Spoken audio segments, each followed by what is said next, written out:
Ce Ghibli est probablement un des films les plus tristes que j'ai pu voir. Porco Rosso, c'est pas seulement un film de guerre, c'est un film sur les traumatismes qui te laisse vide et complètement décontenancé une fois que tu l'as terminé. Je fais une série de vidéos explicatives sur les Ghibli parce que je trouve que c'est pas toujours facile à comprendre, donc si ça t'intéresse, n'hésite pas à t'abonner. Mais Porco Rosso, ça parle d'un ancien pilote de la Première Guerre mondiale qui s'est transformé sans vraiment aucune raison en cochon. Il vit totalement à part de la société, un peu comme un marginal, mais la question qui réside pendant tout le film, c'est pourquoi il se transforme en cochon. Dans ce film, il n'y a pas une sorcière, il n'y a pas un véritable sortilège qui l'a fait se transformer en cochon. En fait, Marco est un cochon par choix intérieur, c'est lui qui l'a choisi. Marco, c'est quelqu'un qui a fait la guerre et qui a survécu alors que tous ses amis sont morts. Et ça implique beaucoup de culpabilité de sa part et aussi un énorme dégoût de l'humanité. Ces deux points, ça fait qu'il va s'auto-exclure de la société parce qu'il n'a plus envie d'en faire partie. En d'autres termes, il n'a plus du tout envie d'être un humain. Et être un cochon, pour lui, c'est être hors du système, hors de la violence du monde et hors de tout engagement qui pourrait le faire souffrir.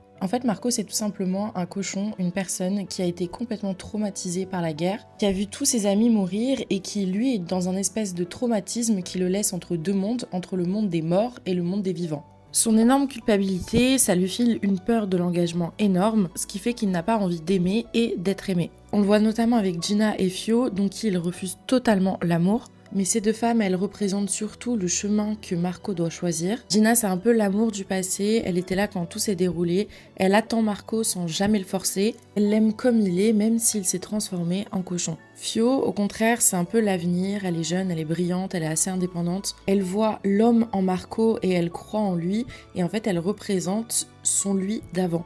Elle essaye tout au long du film de lui rappeler qui il était. En fait, en d'autres termes, choisir Gina, c'est un peu choisir de rester un cochon mais d'accepter ce qui s'est passé. Et choisir Fio, c'est faire table rase du passé et d'avancer vers l'avenir. Et à la fin du film, on ne sait pas vraiment si Marco redevient humain, tout simplement parce que Miyazaki a préféré laisser le doute et nous laisser le choix. Alors bien évidemment, Porco Rosso, ça reste un film qui est ouvertement politique et surtout qui critique la glorification de la guerre, mais il parle principalement des survivants, ceux qui ont vécu et qui vivent toujours avec un traumatisme, et à quel point c'est dur quand tous ceux qu'on aimait sont partis autour de nous.